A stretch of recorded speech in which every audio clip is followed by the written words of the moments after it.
Kinumpirma ng other half ng Alfia Love Team na si Sofia Pablo na di na nanliligaw sa kanya si Allen Ansay at sabay giit na mas gusto nilang mag-focus ngayon sa kanilang career.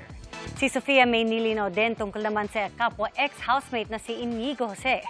Makichika kay Aubrey Carampel. Tatawa nga kami talaga kasi hindi pa naman ako sinasagot ni Sophie. May mga gano'n na. Ito ang naging sagot ni Allen Ansay nang mapag-usapan sa GMA News interview itong April, ang isyong hiwalay na raw sila ni Sofia Pablo. Matagal ng vocal si Allen sa kanyang paghanga sa dalaga. Special friends. Galing naman. Pakita niyo, oh.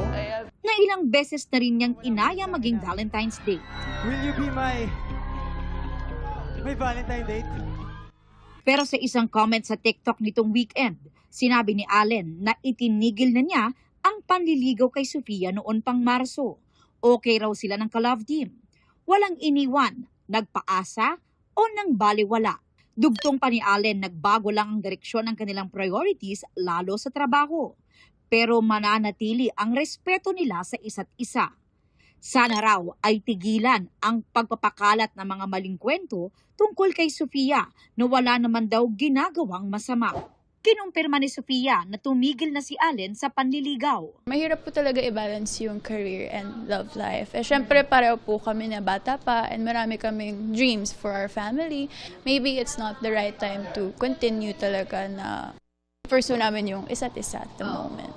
Nagpapasalamat siya na nagsalita si Allen tungkol dito. Initially po kasi ang naisip po namin is hindi na namin nga sasabihin sa public kung ano man yung status ng ligawan kasi it's personal naman sa amin. But we understand the fans na syempre magtataka sila kung bakit hindi na kami nagkakasama. Sa post kung saan nag-comment si Allen, kinumpirma ang social media accounts nila ni Sofia. Kay Allen, kasama raw si Sofia sa videos ng binata. Kabaliktaran naman daw sa feed ni Sofia na tila laging kasama ang kapwa PBB housemate na si Inigo Jose. Kasi syempre may mga fan gatherings kami and even naman inside the house, naging close naman po talaga kami.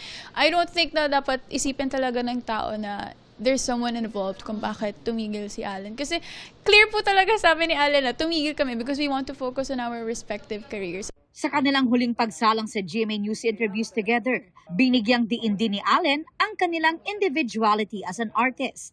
Dami po nagsasabi na kawawa daw ako kasi may mga nakaka-partner o nila love team kay Aki. Pero gusto ko rin sabihin kasi sa lahat ng mga kapuso natin na sobrang thankful ako na simula nung nag-start ako ng Starstruck, naging katrabaho ko si Sophie. And sobrang grateful ako na ang layo ng narating namin. Dito na rin po kasi kami sa part, sa ano rin talaga na may mas mga magagandang opportunity na binibigay sa amin.